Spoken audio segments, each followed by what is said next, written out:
Hello friends, myself Dr. Rohit Kaushal, Senior Consultant in the Department of Urology, Robotics and Kidney Transplant. So today we'll be discussing something about the adolescent varicocele. Yani varicocele which occurs in the age group between 13 to 18 or 19 years of age group.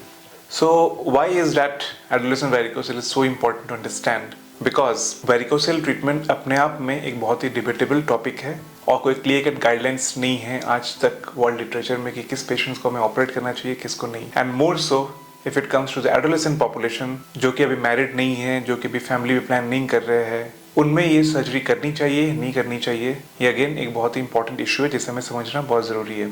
So normally जब ऐसे patients हमारे पास आते हैं with a varicocele, we take a detailed history. हम उनको examine करते हैं कि उनकी वेरिकोसेल किस ग्रेड की है, क्या वो लो ग्रेड वेरिकोसेल है या they are big varicoceles, large grade वेरिकोसेल्स.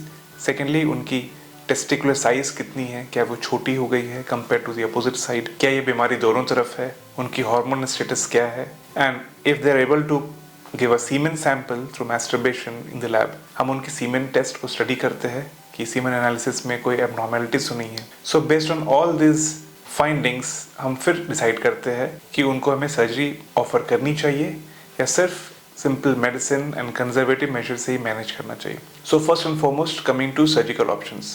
सो किस पेशेंट को हम सर्जरी ऑफर करते हैं? सो नंबर 1, कोई भी एडोलेसेंट जो कि 13 से 18 साल या 19 साल के बीच का है और अगर उन्हें एक तरफ का वेरिकोसेल डायग्नोज होता है जो कि हम क्लिनिक में एग्जामिनेशन के थ्रू डायग्नोज करते हैं एंड उस तरफ की उनके टेस्टिकल्स छोटी हो गई है मोर देन 20 और 30% compare to the other side, या फिर कोई एडोलेसेंट जिसकी दोनों तरफ बड़े बड़े वेरिकोसील्स है, ग्रेड 3 या ग्रेड 2 वेरिकोसील्स है, या फिर वो हमारे पास आ रहे हैं with a varicocele associated with severe intense pen जो कि सिर्फ वेरिकोसील की वजह से ही है, या उनकी सीमेन में एबनॉर्मेलिटीज हमें दिखने लगी, उनकी मोटिलिटी, उनकी काउंट्स, उनकी मॉर्फोलॉजी एबनॉर्मल होने लगे, या उनको बहुत सीवियर और कोई बीमारी है जिसकी वजह से उनकी वेरिकोसील अनमास्क हो रही है, तो उन कंडीशन में हमें उनकी वेरिकोसील को सर्जिकली ट्रीट करना पड़ता है. अदरवाइज अगर कोई पेशेंट सिर्फ हमारे पास एक रूटीन अल्ट्रासाउंड लेकर आता है विद अल्ट्रासाउंड शोइंग वेरिकोसील और उनको कोई भी दिक्कत नहीं, उनके टेस्टिस साइज में नॉर्मल है, सब फैक्टर्स नॉर्मल है,